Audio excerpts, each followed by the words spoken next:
נורא כיף לי להיות פה, גם איתכם וגם עם שלומי המקסים שהכרתי ב-The Voice, וחבר אמיתי, באמת איש גדול.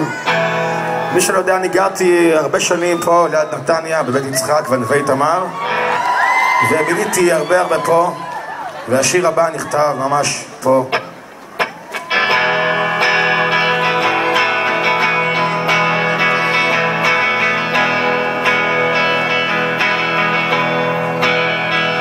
כשאלוהים ברא את החושך, הוא ברא לנו ירח, שיראו איך אנחנו בודדים. את הירח שם גבוה, שלא נוכל לגוע, ויש כמה שעדיין מנסים.